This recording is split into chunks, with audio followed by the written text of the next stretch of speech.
नमस्कार। मैं विनोद वत्स। आज कुछ मुद्दों पे आपसे बात करेंगे। एक भ्रष्टाचार, शिक्षा व्यवस्था और उसमें राजनीतिक समावेश, फिर विद्यार्थियों का गिरता मनोबल।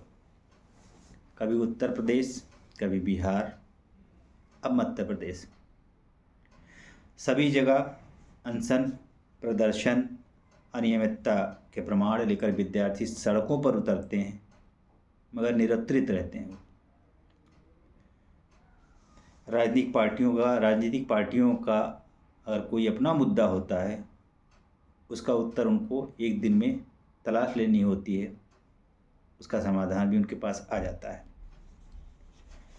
मगर अपना समय ईमानदारी से देकर, योग्यता का प्रमाण लेकर के सड़कों पर टहल रहा विद्यार्थी कोई परीक्षा देता है और परीक्षा में अगर अनियमितता पाई जाती है, उसका प्रमाण लेकर भी वो किसी आयोग में जाता है, किसी मंत्रालय में जाता है, उसका उत्तर उसको नहीं मिलता है। उत्तर मिलता है केवल जांच का। अब वो जांच चलती है सालों तक, जिसमें से कुछ तो ओवरेज हो जाते हैं, अपनी उम्र के अंतिम पड़ाव पे पहुंच जाते हैं, अगली परीक्षा की वो दावेदार नहीं हो पाते। 140 करोड़ की आबादी में 140 करोड़ की आबादी में 1.25 करोड़ विद्यार्थी ही ग्रेजुएट होते हैं, जिसमें से 30% 30% के लगभग बेरोजगार रह जाते हैं। यानी कि 70% रोजगार मिलता है, उस पर उनको धक्के खाने पड़ते हैं। और जो 30% के, यानी जो 40 लाख बच्चे आगे बढ़ते हैं, निश्चित सी बात है बेरोजगारी बढ़ेगी बढ़ेगी।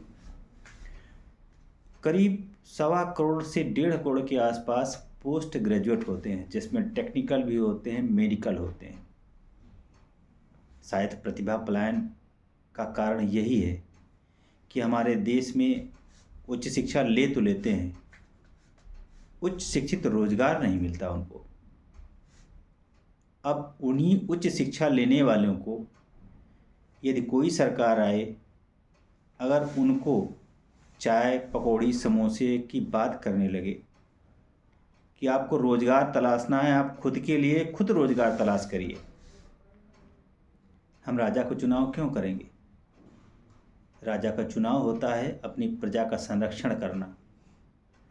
उच्च शिक्षा प्राप्त बच्चे, वो चाहे स्नातक हों या परास्नातक हों, अपने स्तर की नौकरी तलाश करते हैं।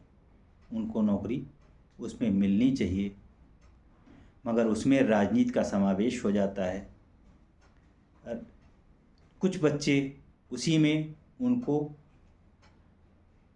राजनीति में रुचि होने लगती है और उनका। अब देखिए, नया मुद्दा है मध्य प्रदेश पीएससी का, जिसमें से उन बच्चों में जो अनशन पे बैठे हैं, 3 की हालत गंभीर हो गई।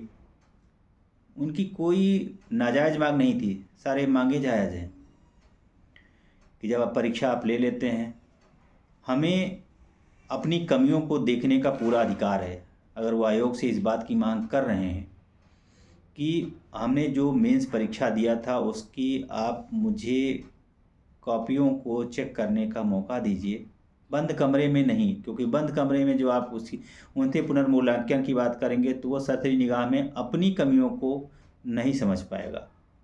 उनको समय दीजिए, वो अपना पुनर्मूल्यांकन कर लें, अगली परीक्षा में वो अच्छे नंबरों से उत्तीर्ण हो सके। मगर आयोग ने इस बात को नहीं माना।